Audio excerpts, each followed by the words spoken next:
할렐루야. 지난주에 참 은혜를 받은 글을 읽었는데요. 국내 한 유명 강사가 암투병 중인 환우들을 격려하기 위해서 이제 재능 기부 강연을 갔다가 거기서 만난 한 여성 환우에 관한 글을 쓴 것을 제가 읽었습니다. 이분이 이제 병원에 가서 강연을 하려고 하는데 강연에 앞서서 환우들의 그런 장기자랑하는 순서가 있었나 봐요. 그래서 강연 직전에 한 여성 환우가 하프를 연주하기 위해서 나왔는데 자기소개를 이렇게 하더랍니다. 저는 기네스북에 오를 만한 사람입니다. 왜냐하면 암 수술을 28번이나 했기 때문입니다. 사실 저는 백수입니다. 왜냐하면 직장을 잘라내서 직장이 없는 사람이기 때문입니다. 게다가 저는 쫄병입니다. 왜냐하면 대장마저도 잘라내서 대장이 없는 사람이기 때문입니다. 그런데 이처럼 백수라서 시간이 많이 있고 쫄병이라서 가장 낮은 자리에 있어서 기쁨으로 섬길 수 있어서 감사합니다. 그럼 지금부터 저의 하프 연주를 여러분에게 들려드리겠습니다. 그 자매의 그 말을 듣고 거기에 앉아있던 모든 환우들이 배꼽을 잡고 웃으면서도 모두들 눈에는 눈물이 주르르 흘러내렸다고 합니다. 여러분 누구나 어려운 문제, 괴로운 상황은 있습니다. 문제 없는 사람 없다고 하잖아요. 건강 문제, 직장 문제, 사업 문제, 경제 문제, 가정 문제, 자녀 문제, 또 지구편 반대편에서는 전쟁의 문제로 고통을 당하는 사람들이 얼마나 많이 있는지 모릅니다. 오늘 본문의 하박국 선지자도 그러한 괴로운 상황을 맞이하고 있습니다. 하박국 선지자는 BC 7세기, 주전 7세기에 나훔, 예레미야, 스바냐 등과 함께 남유다에서 활동했던 선지자였습니다. 여러분 아시다시피 이스라엘은 남북 왕조로 분열되어 있었어요. 그런데 두 나라 모두 다 똑같이 어쩌면 그렇게 우상 숭배하고 하나님 말씀에 불순종하고 하나님 앞에 대적하다가 주변 강대국에 의해 멸망을 당하고 말았습니다. 먼저 북이스라엘이 주전 722년에 아수르 제국에 의해서 멸망을 당했어요. 그나마 남유다는 그 왕들 가운데 하나님 앞에 바로 선 왕들이 몇몇 있어서 하나님께서 심판을 유보해 주셨습니다. 그렇지만 그들이 여전히 틈만 나면 우상 숭배를 끌어들이고 하나님 말씀에 불순종하고 하나님을 외면하고 반대편 방향으로 걸어가다가 결국 풍전등화와 같은 위기 상황을 맞게 되고 그 나라 또한 주전 586년에 바벨론 제국에 의해 멸망을 당하게 되었습니다. 그러니까 오늘 본문 이 하박국서는 유다가 바벨론에 의해서 멸망을 당하기 직전의 상황 가운데 쓴 성경입니다. 남유다는 이전에도 아수르 등 주변 열강들의 위협 속에 살아오면서 그 작고 힘없는 나라, 그 큰 나라들이 훅 불기만 해도 무너져 버릴 그런 작은 나라였습니다. 그런 나라가 그래도 유지될 수 있었던 것은 하나님께서 그들을 붙잡아 주셨기 때문이었어요. 그런데 배은망덕한 유다는 하나님 대신에 우상 숭배를 일삼았고 사회는 온통 부정과 부패와 또한 영적으로나 육적으로나 음란으로 가득한 그런 사회가 되었습니다. 그래서 하나님께서 그동안 참고 오래 참아주셨지만 이제는 그들을 심판하시기로 작정을 하신 것입니다. 하나님께서 바벨론 군대를 일으켜서 유다를 심판하시겠다라고 말씀해요. 지금 보이시는 이 말씀에서 갈대아 사람이 바로 바벨론 군대에 대한 또 다른 표현입니다. 물론 하박국도 하나님의 사람으로서 자기 나라 자기 민족이 지금 영적으로 얼마나 타락해 있는지 그로 말미암아 기울어져가는 나라와 민족의 운명을 더 이상 돌이킬 수 없다라고 하는 것을 그도 잘 알고 있었습니다. 그런데 아무리 그래도 그렇지 유다의 잘못 때문에 죄를 징계하시는 것은 그렇다 치더라도 왜 하필 하나님을 알지 못하고 하나님을 대적하고 또 약한 나라들을 마음대로 짓밟는 저 포악한 바벨론이란 말입니까? 왜 하나님의 뜻을 이루는데 저 바벨론을 도구로 사용하신단 말입니까? 이처럼 하나님께 따지고 불평했습니다. 그런데 어느 순간 이 하박국의 태도에 대반전이 일어나요. 어려운 상황과 현실, 이에 대해서 하나님께서 하시는 일도 마음에 들지 않는다고 불평을 쏟아놓던 하박국이 어느 순간 감사의 사람으로 변하게 됩니다. 비록 하나님께 항변하고 불평하고 따졌지만 그러한 하나님과의 대화의 과정을 통해서 하나님의 생각을 알게 되고 하나님의 계획을 알게 되고 하나님의 비전을 알게 됐기 때문입니다. 그러다 보니까 이제 상황과 환경으로 반응하는 사람이 아니라 하나님의 계획을 보는 믿음으로 반응하는 사람이 된 것입니다. 여러분, 오늘 말씀을 통해서 민족의 영적 타락과 외세의 침공을 눈앞에 둔 위기의 상황, 그리고 현실적으로 심각한 경제적 위기까지 겹쳐서 맞고 있는 그런 상황 속에서도 하박국이 그래도 감사할 수 있는 이유가 무엇이었는지를 우리가 알고, 우리도 하박국의 모습을 본받아 우리의 상황과 현실과 여건을 뛰어넘는 초월적인 감사를 드리는 믿음의 사람들이 될 수 있기를 주님의 이름으로 축복합니다. 먼저 오늘 본문 17절 말씀을 함께 읽겠습니다. 비록 무화과나무가 무성하지 못하며 포도나무에 열매가 없으며 감람나무에 소출이 없으며 밭에 먹을 것이 없으며 우리의 양이 없으며 외양간에 소가 없을지라도. 아멘. 저는 오늘 본문 말씀, 이 하박국의 감사에 대한 이 말씀을 그동안 목회해 오면서 수없이 읽고 묵상하고 설교해 왔지만 특별히 이번에 말씀을 준비하면서 말씀을 묵상하면서 새롭게 깨닫게 된 큰 은혜가 있었습니다. 오늘 본문 하박국 3장 1절은 이렇게 시작해요. 시기온옷에 맞춘 선지자 하박국의 기도라.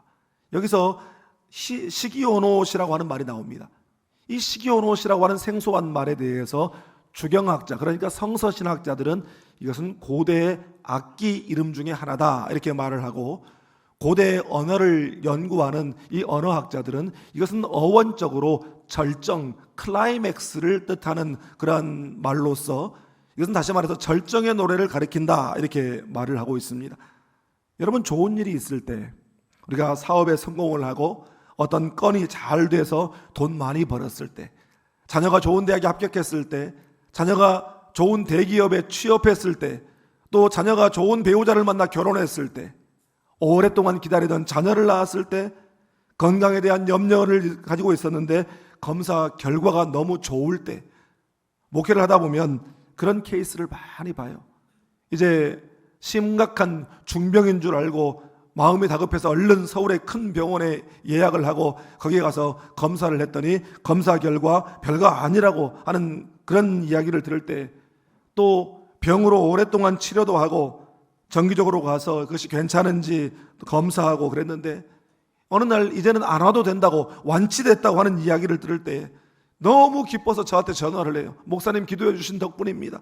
그런 말씀을 들을 때마다 저도 할렐루야가 절로 나오죠. 여러분, 그런 상황에서는 하나님 앞에 감사하는 것이 어렵지가 않아요. 그런데 어려운 상황, 어려운 여건, 어려운 환경 속에서 절망과 좌절을 딛고 하나님 앞에 나와 예배하고 웃으면서 찬양하고 또 입술을 열어 하나님 감사합니다 그렇게 한다는 것이 결코 쉬운 일이 아닙니다. 이 시기온옷에 맞춘 노래, 시기온옷에 맞춘 기도가 바로 그때 하나님 앞에 드리는 절정의 예배, 절정의 감사라는 것입니다.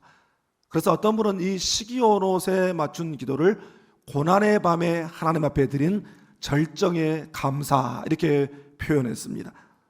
저도 어렸을 적에 저희 부모님 농사를 지으셨거든요. 그런데 저희 아버지는 면사무소에 출근하고 나시면 저희 어머니가 6남매를 키우면서 농사일을 어머니가 다 이렇게 돌보셨어요. 얼마나 힘들었겠어요. 그런데 죽으라고 농사를 지었는데 어느 해에는 가뭄이 들어서 그 농작물이 다 죽어버리기도 하고, 또 어느 해에는 물난리가 나서 싹 쓸어가 버리기도 하고, 그러던 중에 저희 아버지가 또 간경화로 또 심각한 그런 생사를 오가는 상황을 맞은 적도 있었어요. 그때마다 저희 어머니가 골방에 들어가서 부르던 찬송이 있었어요. 주 안에 있는 나에게 딴 근심이 있으랴 십자가 밑에 나가 내 짐을 풀었네. 주님을 찬송하면서 할렐루야 할렐루야 내 앞길 멀고 험해도 나 주님만 따라가리. 그러면서 고백하는 거예요. 농사는 망했어도 자식 농사 안 망해서 감사합니다. 병들었어도 살려주시니 감사합니다. 다 잃어버렸어도 예수 안에 소망이 있으니 감사합니다. 그런 상황에서도 할렐루야라는 거예요. 그런 상황에서도 여호와 찬양이라는 거예요. 그런 상황에서도 하나님 감사하다라는 것입니다. 여러분, 이 노래, 이 감사, 이 고백이 바로 절정의 노래, 절정의 감사, 시기온옷의 노래인 줄 믿습니다. 본문 17절 말씀을 보니까 못하고 없고 이 부정어를 무려 6번이나 반복해서 기록하고 있는 것을 볼 수 있습니다. 지금 위에서는 바벨론 군대가 싹 쓸어버릴 기세로 말발굽 소리가 점점 가까이 들려오고 있고 먹고 살 게 아무것도 없어요. 본문에 나오는 무화과나무, 포도나무, 감람나무, 이 세 나무는 이스라엘의 그 생계를 이끌어가는 근간이 되는 주요 3대 과실수였어요. 이스라엘 사람들은 이걸로 먹고, 이걸로 식량 삼고, 이걸로 경제 수입원을 삼고, 심지어 이걸로 치료도 하고 그렇게 사는데 이 세 가지 나무의 열매가 아무것도 없어요. 여러분, 이것은 완전히 죽을 상황이라는 것이죠. 이처럼 상황과 현실과 환경이 죽어라 하는데 그 상황에 뭐가 감사해요? 그런데도 그 상황에서도 하박국이 그런 고백을 하는 거예요. 망했어도 감사합니다. 다 잃어버렸어도 목숨은 살려주시니 감사합니다.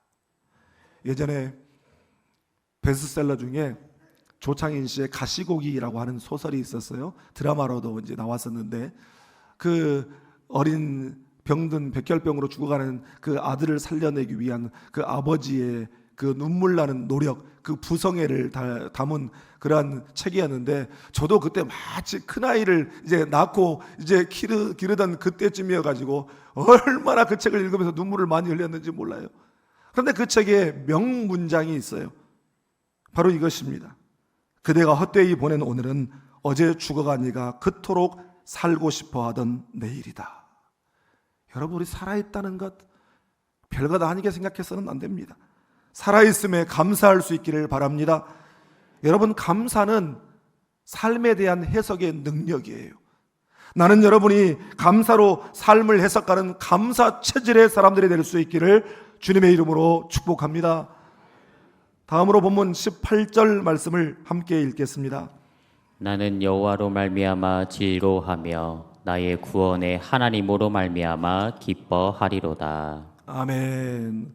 사실 하박국이 나라가 지금 멸망 직전의 위기에 있고 삶의 환경은 경제적으로 완전히 무너져 내렸고 영적으로 자기 민족이 피폐해질 대로 피폐해졌고 그야말로 없고의 절대 절망의 상황 속에서도 그가 믿음으로 일어설 수 있었고 그런 상황 속에서도 감사의 고백을 할 수 있었던 결정적 비결이 바로 여기에 있습니다. 나는 여호와로 말미암아 하나님 때문에, 그럼에도 불구하고 나는 하나님 때문에 즐거워합니다. 그럼에도 불구하고 나는 하나님 때문에 기뻐할 수 있습니다. 할렐루야. 없고 정말 아무것도 없어요. 그런데 믿음의 눈을 들었더니 아무것도 없는 게 아니었구나. 나에게 하나님이 계셨지. 그렇지. 내가 다 잃어버렸다고 생각하지만 절대로 잃어버릴 수 없는 하나님의 구원의 은혜가 있지. 여러분, 구원을 받았다는 그 사실을 기억한다면, 영원한 천국을 보장받았다는 그 사실을 기억한다면 절대로 세상의 것에 휘둘리지 말아야 되는 것입니다. 영생을 얻었고 천국을 보장받았으니 사소한 것에 목숨 걸지 않기를 축복합니다. 최근에 뇌종양이 발견돼서 급하게 서울의 큰 병원에 가서 수술을 받고 내려오신 분이 계셔요. 이제 지방에서 이제 검사를 했는데 뇌종양이 발견됐고 무려 3cm나 된다고 하니까 얼마나 놀래고 얼마나 두려웠겠어요. 큰 병원에 가서 수술을 하고 검사 결과를 기다리고 이제 검사 결과가 나왔는데 정말 하나님 은혜로 양성이라고 하는 그런 결과를 받아서 제거 수술을 하고 머리를 보니까 한 10cm가량 이렇게 열고 수술을 했더라고요. 악성 종양이 아니라고 하니까 너무 감사해서 주의종에게 전화해서 목사님들이 기도해 주신 덕분입니다. 교회 중보기도대가 기도해 주신 덕분입니다. 그러면서 우시더라는 거예요. 그래 정말 수술한 지 얼마 되지도 않았는데 너무 기분이 좋으니까 그 머리 빵꾸 난 채로 그냥 막 돌아다녀요. 너무 좋아서. 그러면서 저한테 그러는 거예요. 목사님, 저는 제 2의 인생을 사는 사람입니다. 여러분 어디 그분만 그래요? 우리 모두가 다 제 2의 인생을 사는 사람들이죠. 죄악의 물결에 휩쓸려 빠져 죽어가는 우리 아무 손써볼 수 없는 그런 상황 가운데 하나님께서 예수 그리스도의 십자가로 말미암아 우리를 건져주시고 구원해주시고 살려주신 사람들 아닙니까? 그렇기 때문에 우리 모두가 다 제2의 인생을 사는 사람들이에요. 그런데 물에 빠진 사람 건져놨더니 뭐라고 그래요? 보따리 내놓으라고 한다고. 기껏 죄악의 물결에 빠져 죽어가는 사람 살려놨더니 보따리 잃어버린 것 때문에 불평하고 원망하고 감사를 잃어버리고 산다면 여러분 이게 말이 되는 이야기입니까? 여러분 인간관계에서도 우리는 다 죽었다 살아난 사람들이에요. 별것 아닌 것 사소한 것 가지고 얼굴 붉히고 목숨 걸 필요가 없어요. 허허 하는 넉넉한 마음으로 살아가는 여러분 되시기를 주님의 이름으로 축복합니다. 이번에 동유럽 순례 여행을 다녀오면서 그 지역의 역사에 대해서 참 많이 배웠는데요. 특별히 제 머릿속에 인상 깊게 남아있는 것은 14세기부터 20세기 초까지 무려 600여 년 동안을 오스트리아를 거점으로 중부 유럽의 패권을 휘어잡았던 합스부르크 제국에 대한 이야기를 많이 들었습니다. 600여 년간 엄청난 권력과 권세와 부와 명예를 그 손에 쥐고 있었던 그런 가문이었어요. 그런데 그 합스부르크 가문만의 아주 독특한 전통, 그 가문만의 독특한 장례 풍습이 있다는 이야기를 들었습니다. 그 가문에 누군가가 죽으면 장례 행렬이 가장 먼저 그 오스트리아 비엔나의 카푸치노 성당으로 그 모시고 갑니다. 저도 그 카푸치노 성당을 이번에 처음 봤는데요. 비엔나의 카푸치노 성당에서 우리가 마시는 커피에 카푸치노라고 하는 이름이 처음 나왔다고 그래요. 아무튼 장례 행렬, 운구 행렬이 카푸치노 성당 앞으로 갑니다. 그리고 그 성당 문 앞에 그것을 내려놓고 거기서 돌아가신 고인의 양력을 한 사람이 낭독해요. 이 사람은 합스부르크 가문의 왕족 혹은 귀족의 몇 대 손으로서 공작, 백작 무슨 직위를 지냈으며 세상에서 공부 많이 해서 무슨 학위를 받았고 자녀는 몇 남 몇 녀를 낳았고 어떤 위대한 공적을 남겼습니다. 이렇게 이야기를 해요. 그러면 그 성당 안쪽에 성직자가 그 이야기를 다 듣고도 큰 소리로 이렇게 외칩니다. 누가 들어온다고? 그러면 낭독하던 사람이 귀찮다는 듯이 또 한 번 그 사람의 그 가문 이야기를 이력 이야기를 또 합니다. 하면서 이 사람으로 말할 것 같으면 그러면서 쭉 이야기를 또 해요. 그러면 그 성당 안에 성직자가 뭐라고 하냐면 그런 사람 모르는데, 그러면 이 사람이 아주 귀찮다는 듯이 짜증을 내면서 또 이야기를 합니다. 세 번째 이력을 낭독하면 이력을 낭독하는 중에 중간에 안에서 성직자가 그렇게 이야기를 합니다. 그런 사람 모른다니까. 그러면 이력을 낭독하던 그 사람이 이렇게 이야기를 합니다. 죄인 아무개가 아버지 집에 들어가려고 합니다. 그러면 안에서 성직자가 그럼 들어오시오. 그래서 문을 열어주고 그 장례 행렬이 성당 안으로 들어가 장례를 치른다는 그런 풍습을 가지고 있다는 거예요. 저는 그 이야기를 들으면서 굉장히 은혜가 됐어요. 참 귀하고 아름다운 풍습이라고 생각했어요. 우리가 하나님의 구원받고 하나님의 자녀가 된 것은 어떤 집에서 태어났고 얼마나 공부했고 얼마나 대단한 자리에 올라갔고 공적을 남겼고, 여러분 그것이 아니에요. 오직 자신이 죄인임을 고백하고 예수 그리스도의 보혈의 공로를 의지함으로 구원받고 영생을 얻게 된 줄 믿습니다.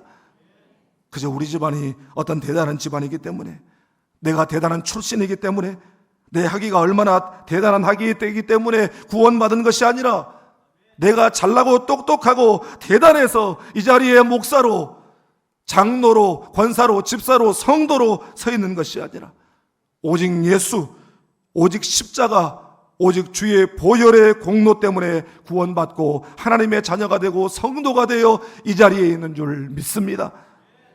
여러분, 돈 좀 잃어버리면 어때요? 실패 좀 하면 어때요? 세상 살다가 좀 넘어지면 어때요? 넘어져서 다쳐서 피 좀 나면 어때요? 내가 원하는 자리, 내가 원하는 그것 얻지 못하면 어때요? 제가 언젠가 한번 말씀드렸죠. 어떤 목사님이 난생 처음 미국을 가게 됐어요. 비행기를 탔는데 가만히 보니까 자기 자리는 너무 좁고 불편한 이코노미석인데 지나오면서 보니까 어떤 사람들은 널찍한 자리에서 자기가 받아보지 못하는 서비스를 받고 있더래요. 굉장히 불평이 생기고 부럽더랍니다. 그리고 이제 비행기가 내려서 공항에 도착해서 입국 심사대 앞에 섰는데 보니까 이코노미석으로 온 자기나 퍼스트 클래스로 온 사람들이나 똑같이 입국 심사대 앞에 줄을 서 있더랍니다. 그것을 보고 깨달았대요. 인생 여정, 퍼스트 클래스로 편안하게 가는 사람도 있고 또 이코노미석을 타고 어렵고 힘들게 가는 사람도 있지만 결정적으로 마지막에 천국 입국 심사대를 통과하지 못한다면 그게 다 무슨 소용인가? 여러분, 이코노미석이면 어때요? 우리 모두는 미국 대통령보다 비교할 수 없이 위대하신 우리 주님이 친서로 보내신 그 초청장을 들고 입국 심사대, 천국 입국 심사대를 거침없이 통과하게 될 사람들인 줄 믿습니다. 그 비밀을 깨달으면 어떤 상황 가운데서도 감사할 수 있어요. 세상에 모든 거 다 잃는다 해도 절대로 잃어버릴 수 없는 우리 하나님, 우리 예수님, 우리의 구원, 그것으로 인해서 더욱 겸손하고 더욱 감사하며 살아가는 여러분 되시기를 주님의 이름으로 축복합니다. 여러분, 감사의 계절을 맞이하여 지금 내 환경과 내가 처한 형편과 또한 여건이 어렵더라도 모든 것을 다 잃어버린 것 같을지라도 그럼에도 불구하고 하나님께서 여전히 나에게 남겨두신 그 은혜를 헤아리며 감사의 고백을 드릴 수 있기를 바랍니다. 바로 그 감사로 내 인생 살리고 감사로 내 가정 살리고 감사로 우리 자녀들을 살려내는 우리 모두가 다 될 수 있기를 주님의 이름으로 축복합니다.